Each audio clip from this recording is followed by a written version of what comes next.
In Hindu religion, so many gods and goddesses are there, and these really are religious people, saints, they are trying to give the image of these gods and goddesses, and that's why we are getting so beautiful picture of gods.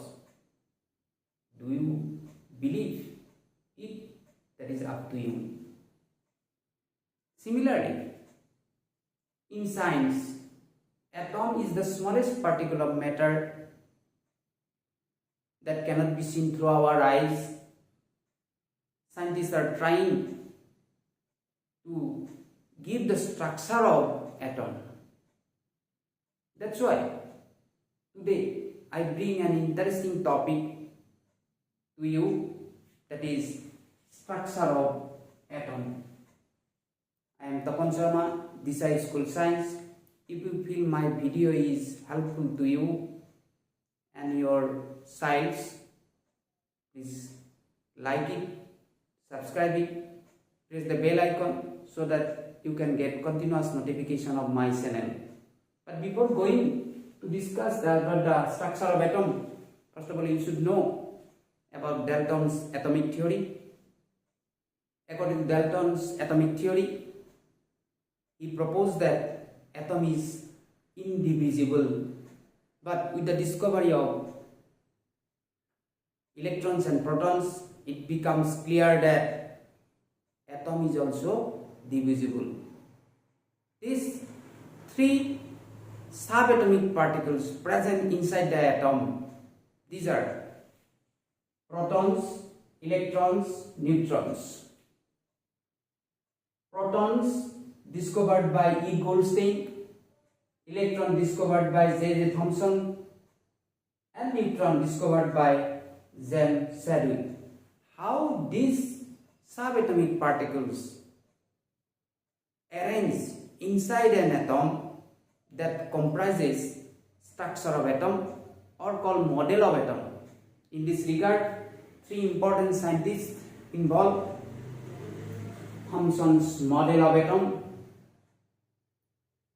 Rutherford's model of atom, and Bohr's model of atom.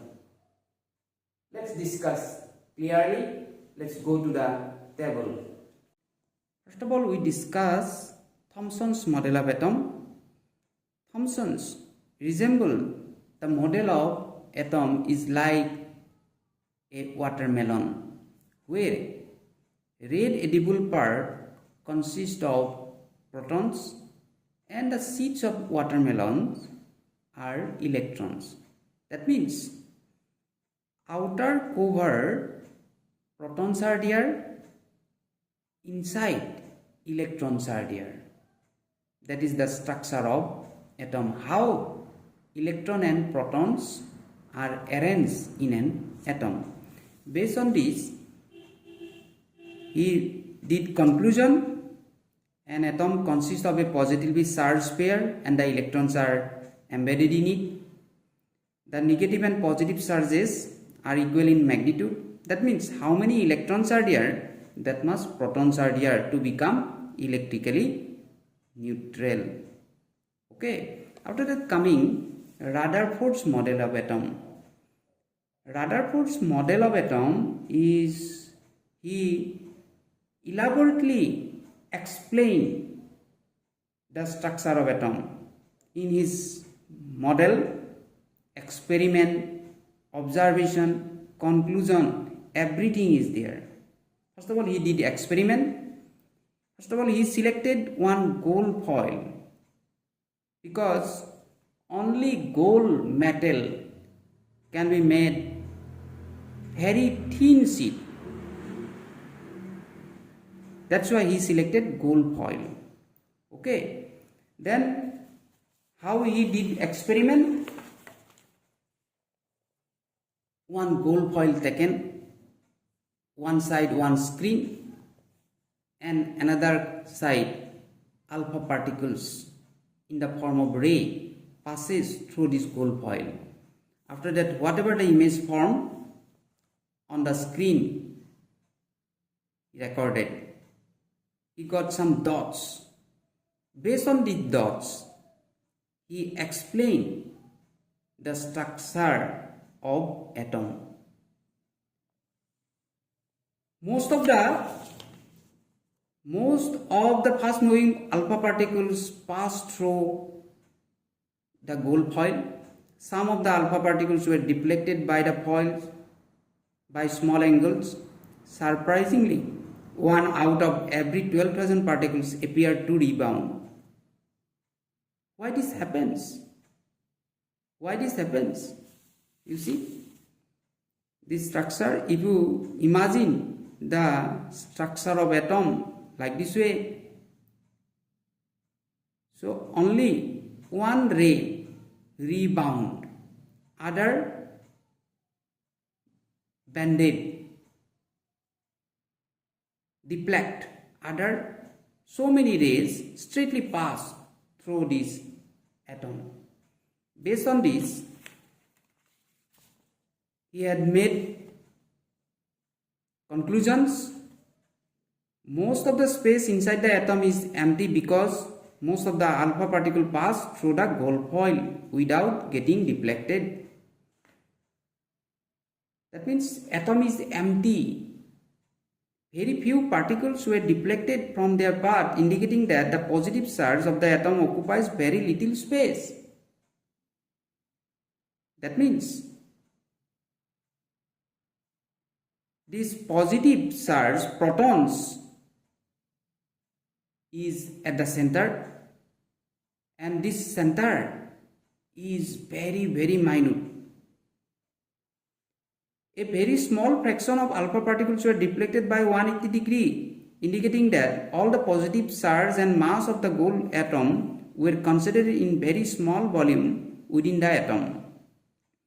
So overall, from this, he got the features of this model of atom. There is a positively charged center in an atom called nucleus. Nearly the mass of an atom resides in the nucleus. The electrons revolve around the nucleus in circular path.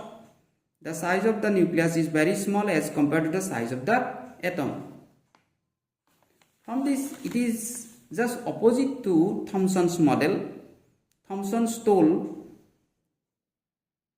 at the center of the atom, electrons are there, outside protons are there, but according to Rutherford, proton at the center.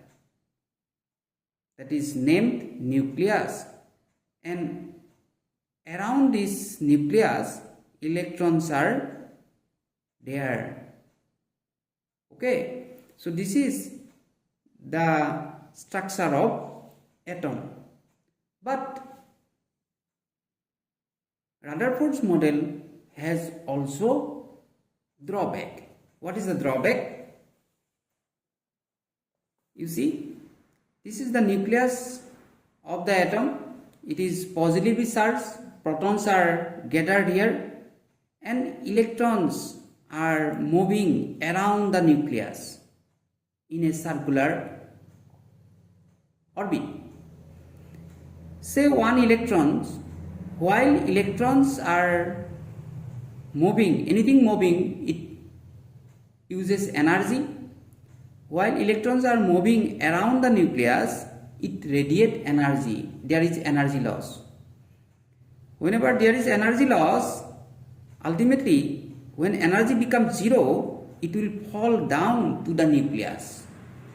This is the drawback given by Rutherford. If it happens, then the atom becomes unstable. So that's why this structure of atom proposed by Rutherford, not believed by modern scientists. Then come to this third, Bohr's model of atom.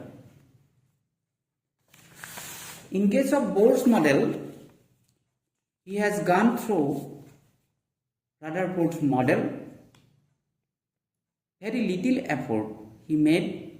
Simply, he told that while moving around the nucleus, electrons do not radiate energy. There is no loss of energy, and it will not fall to the nucleus. It will not fall to the nucleus. According to him,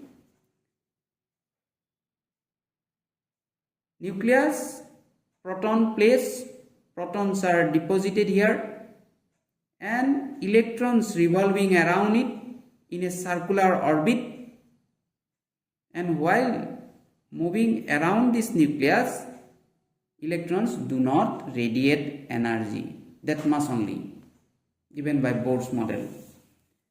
So based on this Bohr's model, he put forward two postulates. Only certain special orbits known as discrete orbits of electrons are allowed inside the atom.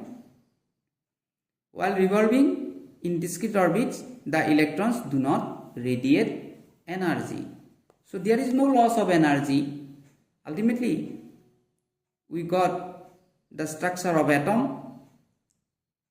Till today, scientists believe Bohr's model of atom, and he named different orbits as K, L, M and cell. That much today. Thank you for watching my video.